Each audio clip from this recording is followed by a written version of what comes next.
අයිබෝන් හැම දෙනාටම ගොඩක් කාලෙකින් අපි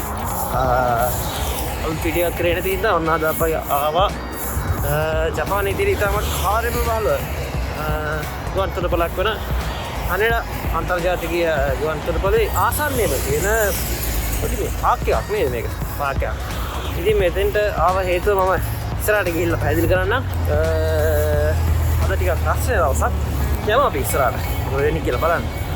උදේට කෑවෙනක් නැහැ කණ්ඩ දෙකත් අරගෙනම යන්කෝ ඉතින් තියෙනවා ආසම ෆැමිලි මාර්ට් එක.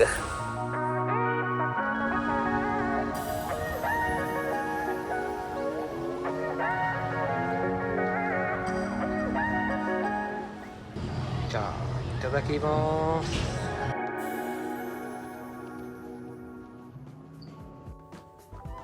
ජෝනන්ජිමා වෙරළබඩ මුහුදුද්‍යානයේ පිහිටා තිබෙන්නේ ටෝකියෝ වල තියෙන ඕතකු කියන ප්‍රාදේශීය බලප්‍රදේශයේ ජෝනන්ජිමා කියන ප්‍රදේශයේ කෙළවරක.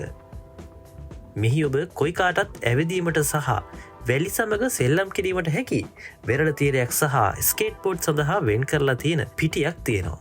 කඳවුරු මැදීමට සහ බාබකිව් කිරීමට උනත් අවසර ලබා ගන්න පුළුවන්. මෙහි තිබෙන සුවිශේෂත්වය වන්නේ ටෝකියෝ වරාය සහ ඉන් පිටත නෑම්ගරම්ලා තියෙන විශාල නැව් සහ හනෙඩා ගුවන්තොටුපළට ගොඩ බස්සන සහ ඉන් පිටව යන ගුවන් යන ඔබට දැක බලා ගත හැකිවීමයි.